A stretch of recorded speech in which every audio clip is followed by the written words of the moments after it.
Have you ever felt like the tighter you hold on, the less you actually have a grip on anything at all? Life doesn't unfold the way we sketch it out. We map our futures, schedule our days, and believe that with enough effort and willpower, we can hammer reality into a shape of our choosing. We push, we plan, we obsess. But what if the very act of trying to force everything to align is the main reason it all feels so broken? What if the secret isn't about trying harder, but understanding what effort is actually for? We're going to explore a perspective that flips conventional hustle culture on its head. A way of moving through the world that brings not just success, but a profound and unshakable peace of mind. We spend a staggering amount of our mental energy obsessing over outcomes. We wait for the call from the hiring manager, hope that a partner will finally commit, or stress endlessly over whether our daily grind will amount to anything. We convince ourselves that just a little more overtime, one more push, will be the thing that finally gets the universe to cooperate. But observe what happens. The more tightly we cling to a specific result, the more our anxiety grows. The journey itself becomes a source of dread, and our happiness is held hostage by things we cannot possibly dictate. This is the trap we build for ourselves, brick by brick, with our own expectations. The ancient Stoics recognized this pattern of human suffering centuries ago. They observed that struggle isn't born from external events, but from our internal reaction to them. Marcus Aurelius, the emperor who was also a philosopher, wrote often about the importance of accepting what comes naturally and not wasting his precious energy fighting the tide of reality. He understood that wrestling with the immutable forces of existence only leads to inner turmoil. The true arena of conflict is always within our own minds, training our perception to focus on what we can shape and gracefully relinquishing our hold on the rest. So, what if everything you're chasing is actually running from you because of how you're chasing it? This isn't just another motivational lecture. This is an exploration into a deeper, more effective way to live. A method for cultivating genuine confidence and moving through life with a sense of calm, unshakable certainty, instead of the chronic anxiety and frustration that plagues so many. If you stick with this to the end, I'm confident you'll walk away with a fundamentally different lens through which to view your goals, your relationships, and your sense of self. But before we go deeper, I have a small request. If you find value in this kind of content, please consider hitting the subscribe button for the channel MindForge. It costs you nothing, but it's the fuel that allows us to keep creating these videos.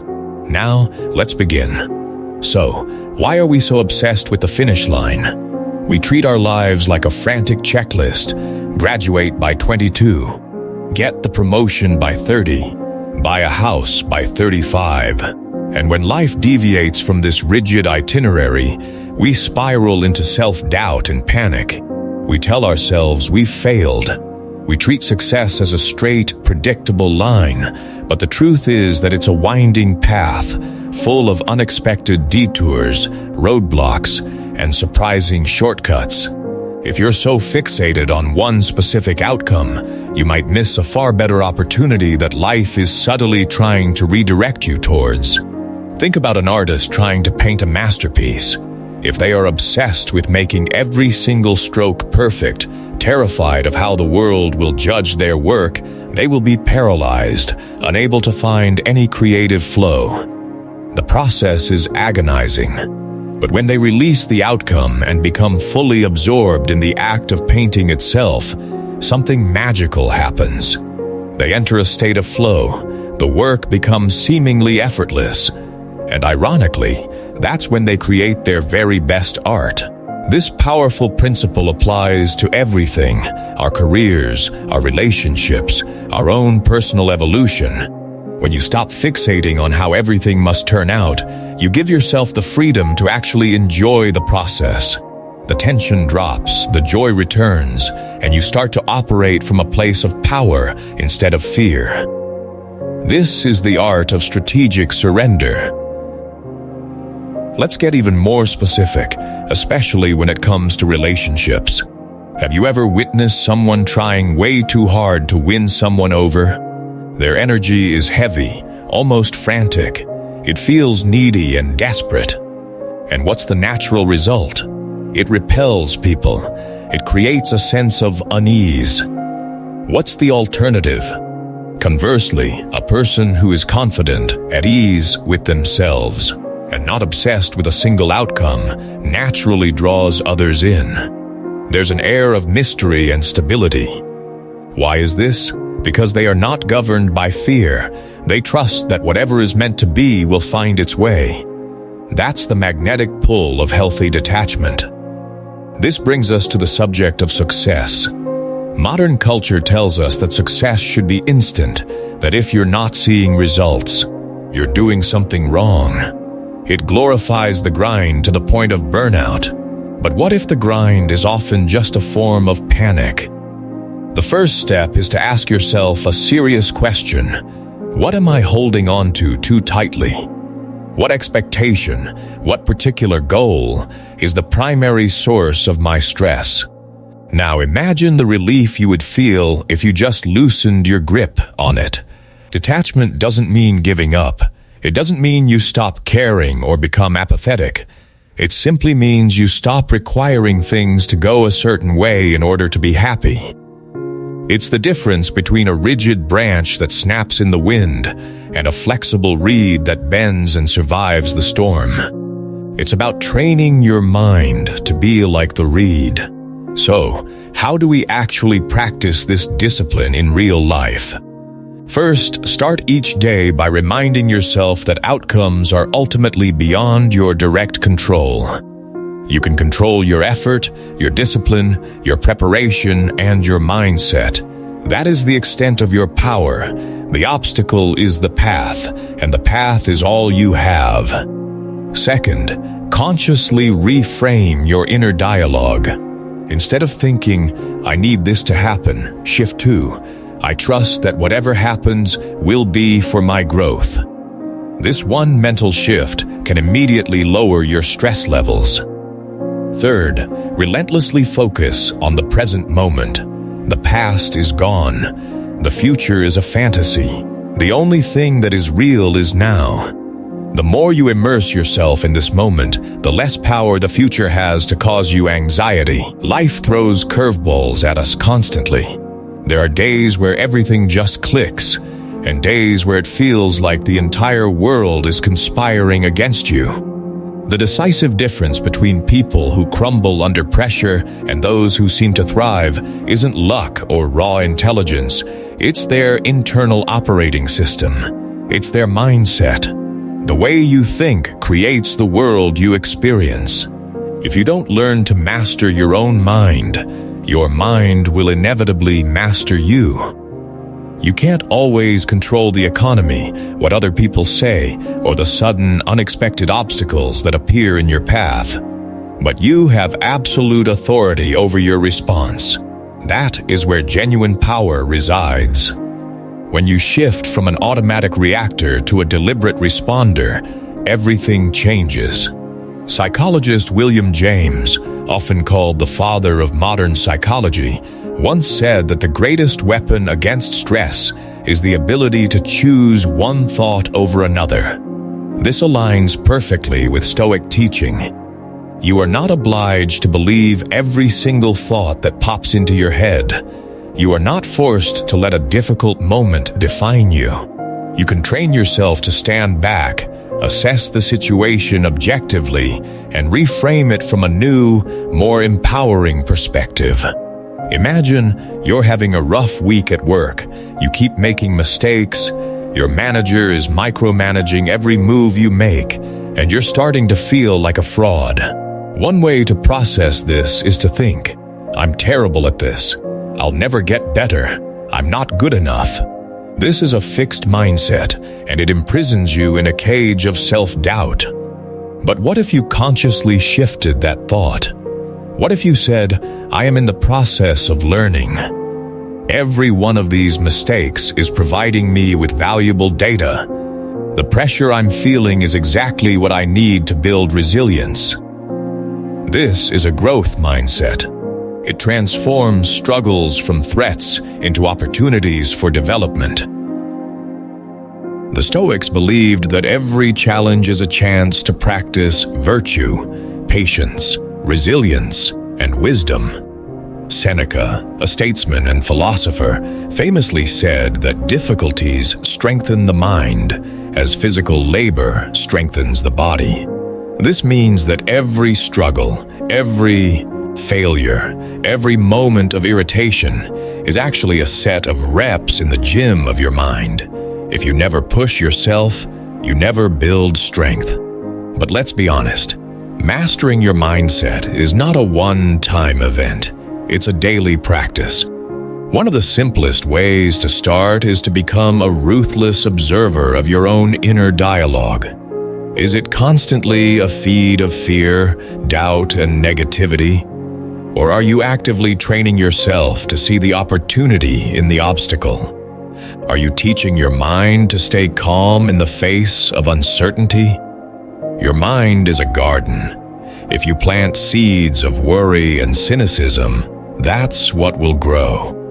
But if you plant seeds of clarity, strength, and resilience, they will bloom. Another powerful method to strengthen your mindset is to anchor yourself in the present.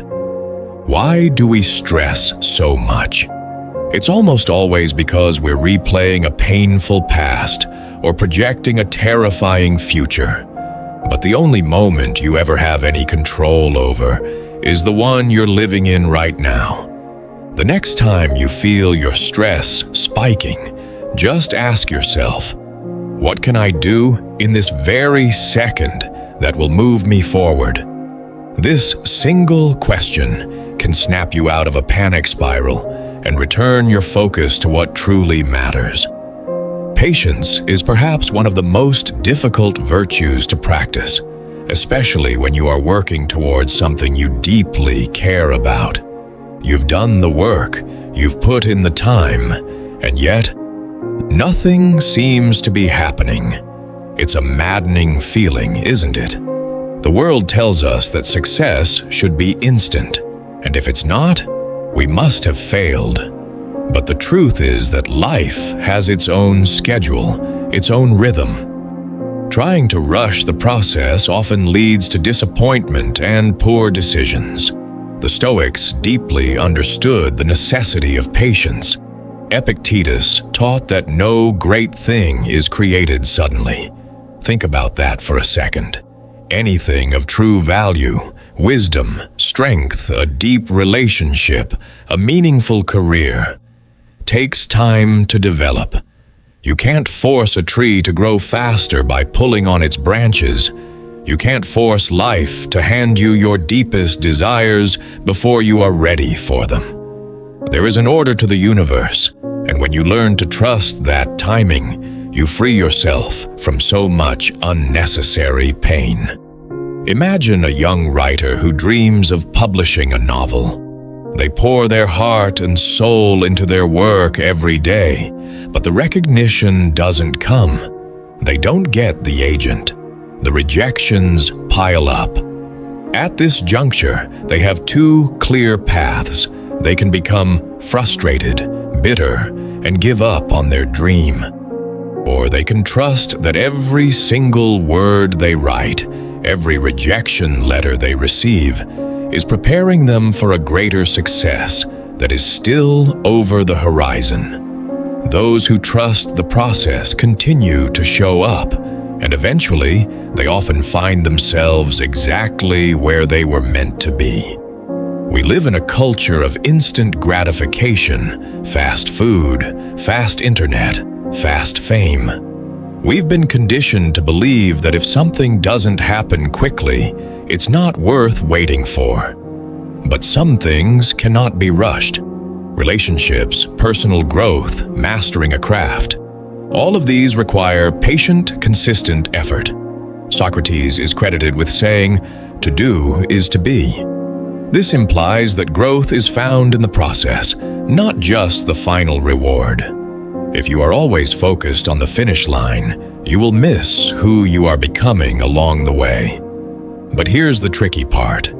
How do you stay patient when you feel like you're stuck in a rut and nothing is happening? The Stoic answer would be to focus on your sphere of control. You can't control when your big break arrives, but you can control your actions.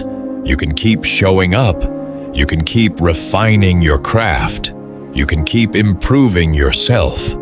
And most importantly, you can trust that if something is truly meant for you, it will arrive at the exact right moment, not a second too early or too late. One of the most profound lessons of Stoicism is the power of acceptance. Marcus Aurelius wrote about accepting the things to which fate binds you. Instead of fighting the natural flow of time, learn to embrace it. If things are not happening as fast as you'd like, maybe it's a sign that you are still in the process of becoming the person who is truly ready for them. Have you ever noticed that when you desperately chase something, it always seems to move further away from you? Whether it's a career opportunity, a person, or a financial goal, the more frantic and needy your energy, the more elusive that thing becomes. It's as if the universe senses your desperation and responds by making the prize even harder to grasp. But when you act with purpose and calm confidence, things begin to align in a natural and surprisingly effortless way. There is a powerful distinction between chasing and attracting. Epictetus advised that before you act, you should be clear on why you are acting. Desperate action stems from fear of missing out, fear of being alone, fear of inadequacy.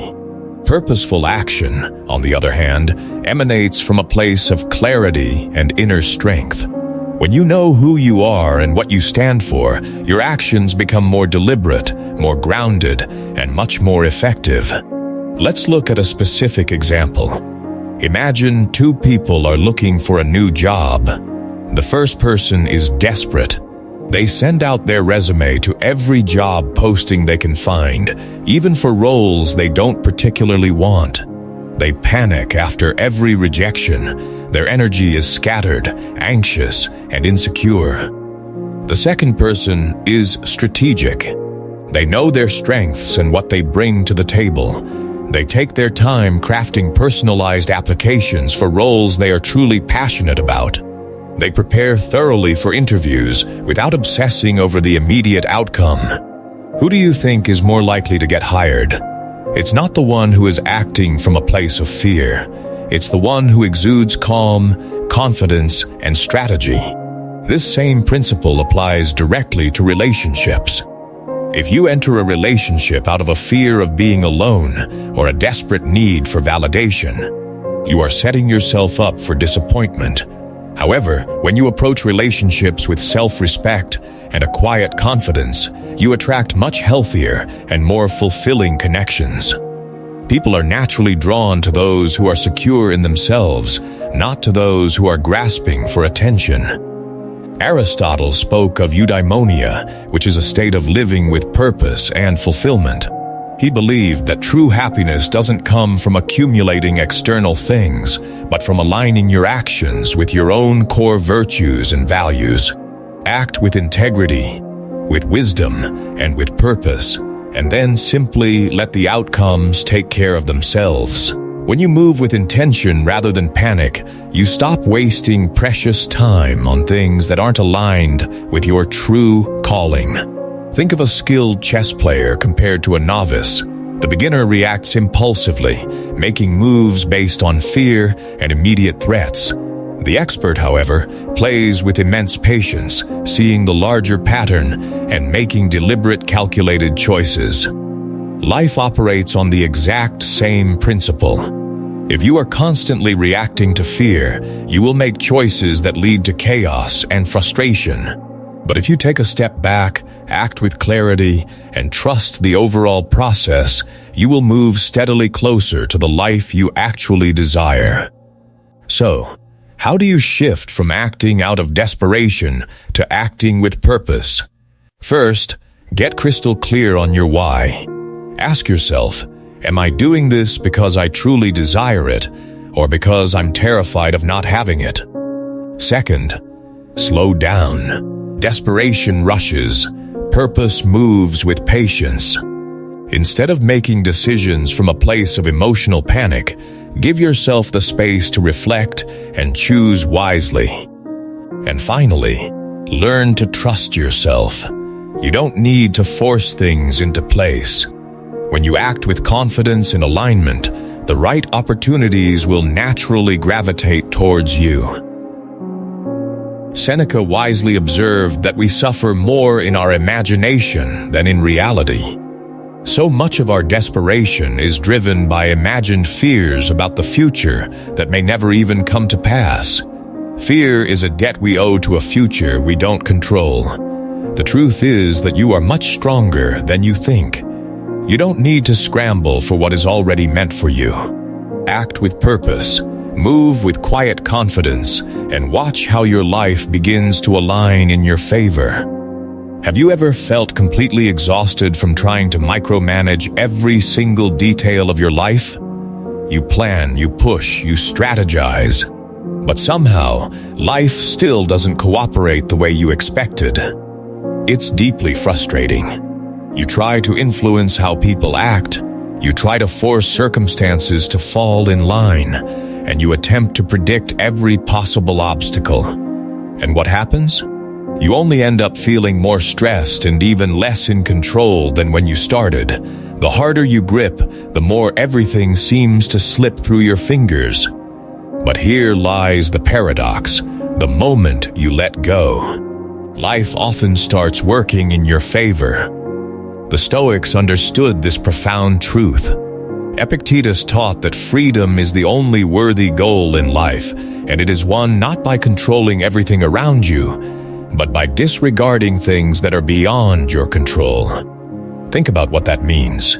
True freedom isn't the ability to dictate every external event, it's the freedom from the need to dictate them. The more energy you burn trying to manage what is not yours to manage, other people's opinions, the future, the past, the more you deplete your own vitality. But when you shift your focus to what you can control, your thoughts, your actions, and your responses, you reclaim your power. Take relationships as a prime example. Have you ever tried to change someone? You might have wanted a friend, partner, or family member to be more understanding, more supportive, or just act differently. But no matter how much you tried, they remained the same. This is because people are not ours to control. We can communicate. We can set clear boundaries.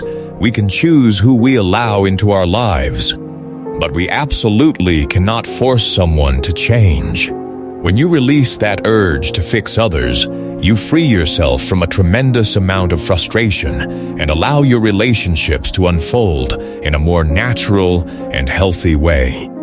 The same law applies to success. So many people believe that if they just push a little bit harder, they'll get there faster. But there is a world of difference between effort and control. You should absolutely work towards your goals.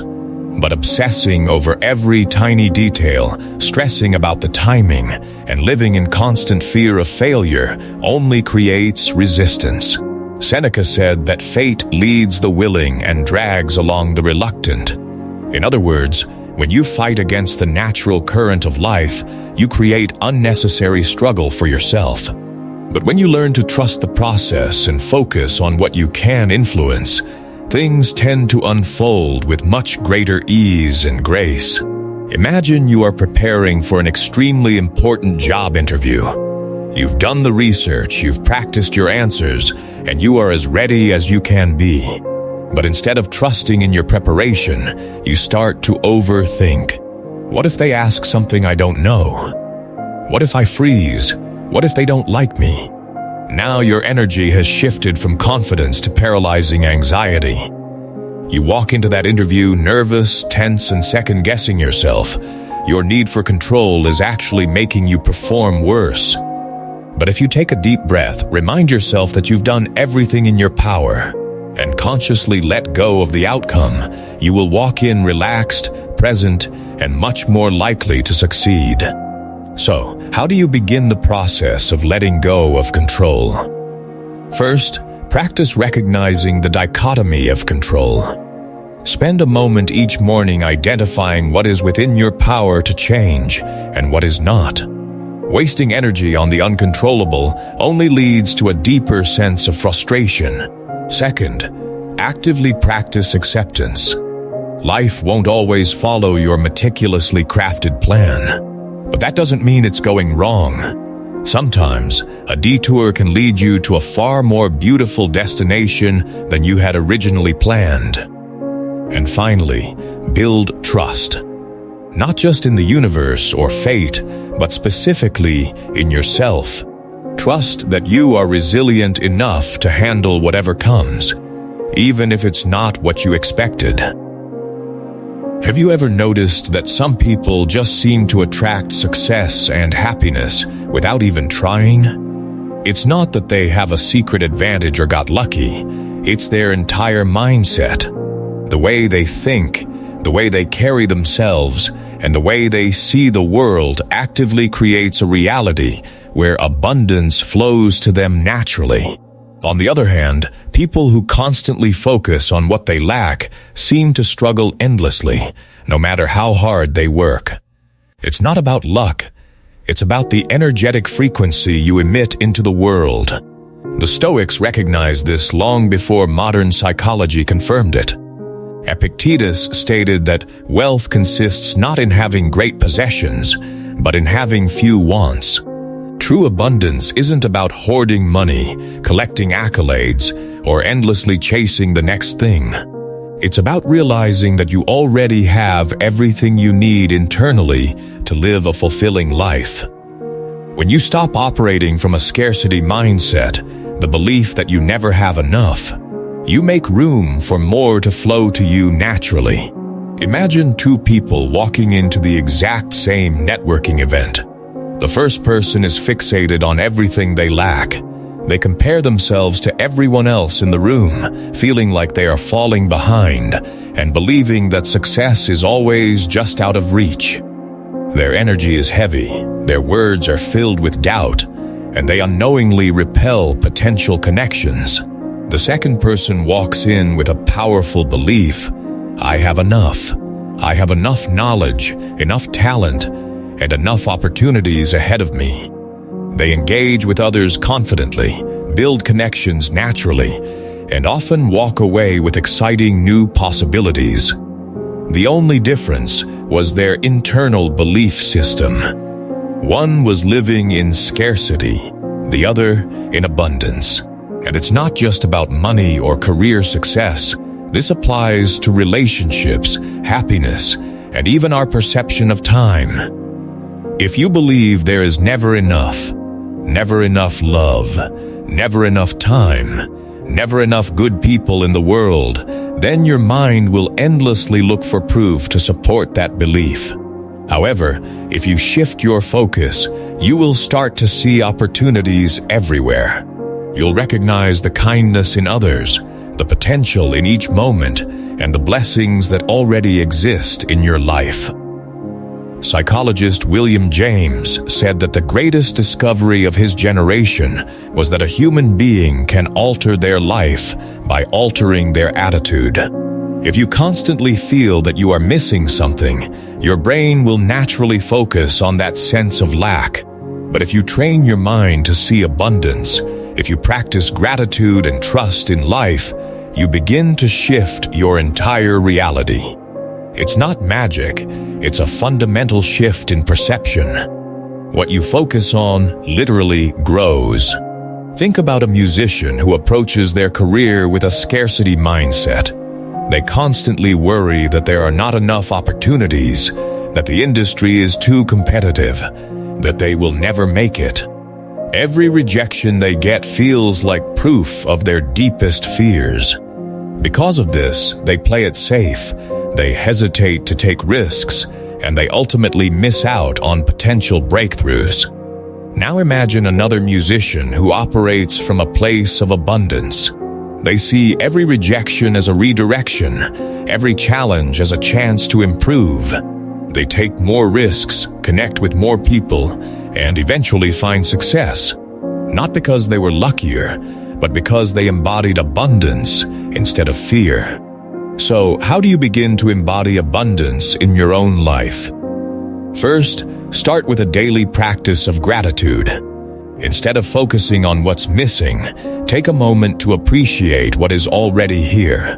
When you appreciate what you have, you attract more of it. Second, act as if you already have enough. Move through your day with confidence, knowing that opportunities are everywhere. And finally, release your attachment to a specific outcome. Trust that what is meant for you will come to you, not through force, but through the alignment of your actions and your beliefs. Have you ever caught yourself obsessing over a goal, pushing harder and harder, only to feel like you're running in place? You do everything right, you follow every step of the plan, and yet the results just aren't showing up as fast as you want. It's incredibly frustrating.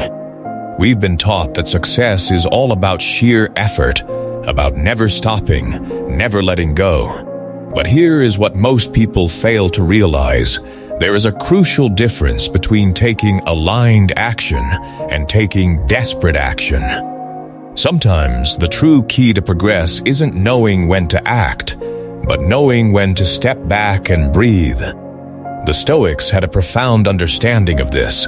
Seneca said that effort and patience will achieve more than force and anxiety. We live in a culture that glorifies the grind. The idea that if you just work hard enough, life has to give you what you want.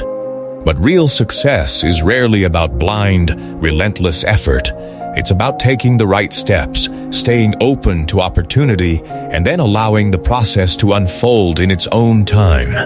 The problem with forcing things is that it creates friction. It's like trying to untie a knot by yanking on it. The harder you pull, the tighter it gets. Imagine you're trying to fall asleep. You can't force yourself to fall asleep, right? The more you try to sleep, the more restless and awake you become. But the moment you relax, let go of the effort, and trust that sleep will come, it happens naturally. The exact same principle applies to success, relationships, and personal growth. You have to take action, yes, but you also have to trust the process and have a little faith. Think of a farmer who has just planted his seeds. He prepared the soil, planted them with care, watered them, and ensured they get sunlight. But after that, he doesn't go out every hour and dig the seeds up to check on them. He doesn't demand they grow faster. He trusts that with time, the crops will flourish. If he tried to rush the natural cycle of growth, he would only destroy what he planted. Life works in exactly the same way. You do your part, you take the necessary action, but then you must trust that things will develop at their own natural pace. This applies to every aspect of life. Take relationships. Have you ever met someone who was trying way too hard? Maybe they were overly eager, texting constantly, always needing reassurance. Their energy felt heavy and almost suffocating. But then there is the person who is calm and confident. They show interest, but they also give the other person space. They naturally attract others because they aren't forcing anything. That is the power of aligned action with non-attachment. You create space for things to flow instead of suffocating them. Or think about your career. Maybe you've been hustling and trying to force every opportunity, but nothing is moving. What if, instead of panicking, you simply trusted that your work was enough? What if you focused on being excellent at your craft, building meaningful connections, and allowing the right doors to open when they're supposed to? This doesn't mean you sit back and do nothing. It means you stop trying to control every single outcome. You take smart, purposeful action, and then you trust that what is meant for you will not pass you by. Marcus Aurelius wrote in his Meditations to do what you must, and let what happens happen. This is the very essence of aligned action.